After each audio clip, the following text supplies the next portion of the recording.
Questions and comments? Question commentaire. The member for Calgary-Shepherd. Thank you, Mr. Speaker. So, in yesterday's debate, as I mentioned, I was one of those 18 parliamentarians targeted by this pixel reconnaissance attack from APT-31. And as I disclosed, this isn't just any cyber hacking group in their mom's basement. These are actually intelligence officers working for one of these subnational governments that the Beijing government loves to use in order to target legislators. I was targeted because of my work with IPAC. So I want to ask the member, because he just spoke a little bit about the impact on free speech that this has and about dissident groups.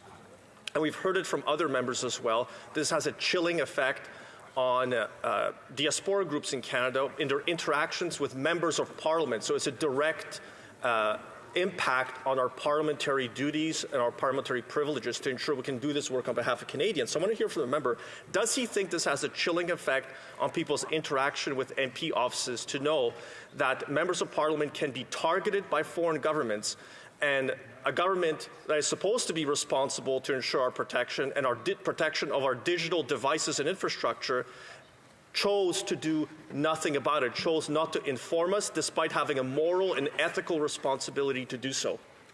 The honourable member for Battle River Crowfoot. Thank you very much, Mr. Speaker, and I think the member is right.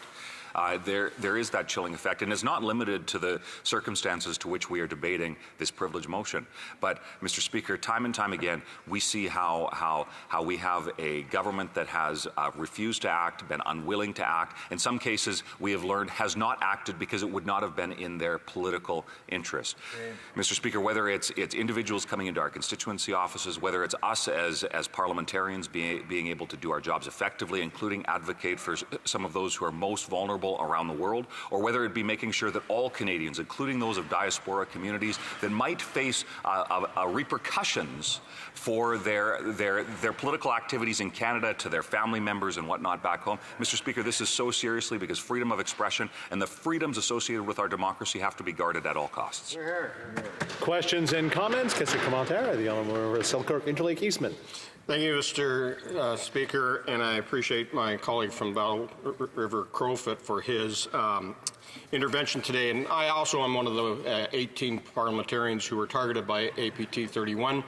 And, you know, what's really disturbing in all this is that not only were we targeted because we're part of the IPAC, the Interparliamentary Alliance on China, but those of us that are involved in diaspora communities, or also, in my case, the Shadow Minister for National Defence, we are dealing with sensitive information. Often we have people in diaspora communities that are coming to us and sending us emails talking about certain issues that they're concerned about, whether it's happening in the communist regime in Beijing, whether, in my case, also dealing with issues surrounding around the corruption and human rights abuses that we're witnessing in Ukraine from the Russian Federation and, of course, those kleptocrats that are in the Kremlin, as well as dealing with the theocracy and the human rights abusers that are over in Tehran.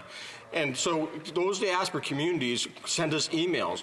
And if this APT-31 hack had been successful, that information, that sensitive information of the diaspora communities, of individuals who have come to Canada seeking asylum and now call Canada home, their identities could have been jeopardized and could have been even more targeted than what we currently see under the Foreign Interference Commission that's being done by Justice Hogue. So I'd ask my colleague if he can talk to the fact that this is not just an attack on our parliamentary privilege, not just an attack on us as parliamentarians, but an attack on all Canadians and our democratic institutions, because we do have dictatorships and authoritarian regimes like the People's Republic of China that are trying to undermine our democratic institutions and target Chinese nationals right here in Canada. The honourable member for Battle River Crowfoot, minute and a half.